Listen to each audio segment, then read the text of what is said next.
Willis, BBC News, Los Angeles.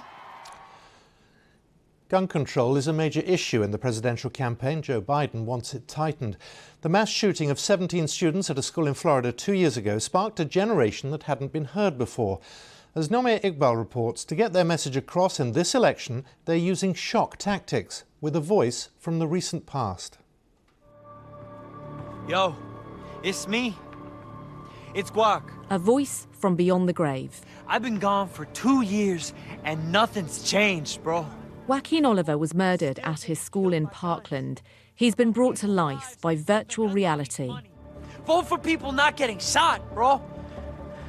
I mean, vote for me because I can't. This is our son. This is his activism. This is his fight. We're not gonna stop. His parents are committed to a lifelong campaign, a voice on behalf of their murdered son. We talked about the Vegas shooting after it happened, and then we talked about the Pulse nightclub in Orlando shooting, and he was very disappointed about a system that was not able to fix that. And then a few months later, it happened to him.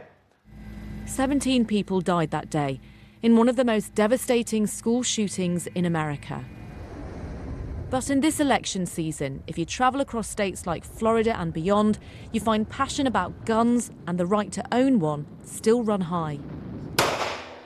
Americans own most of the world's civilian weapons.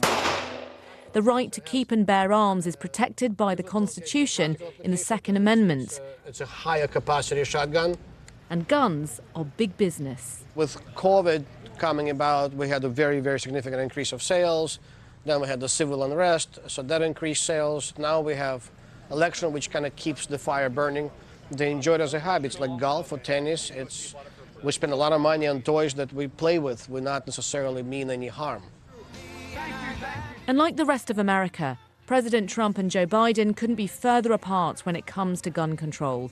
Donald Trump says Joe Biden will take away people's Second Amendment rights. Joe Biden says he won't, but wants more gun control. What happened here in Parkland mobilised a generation in a way that hadn't been seen before. This wasn't the first mass shooting, it wasn't the first school shooting, but it took students here all the way to Washington. 20-year-old Ryan Deach survived the Parkland shooting. We're done hiding! And organised a huge protest with other students calling for tighter gun regulations. As far as the eye could see, just a horde of people. It was a tremendous and amazing... 2 years on, there's been little change. This is going to take a long, long time. I don't even expect it to come regardless of who wins this presidency. It is not something to be expected. It is something to be fought for. It is something to be lobbied for. It is something to be protested for. And it's a fight that we are willing to have because it's a fight worth winning. In this deeply divided nation, the issue of gun rights defines which side you're on. And in such a polarising election, it's unlikely any politician will be able to bridge that divide. Nomi Iqbal, BBC News, Florida.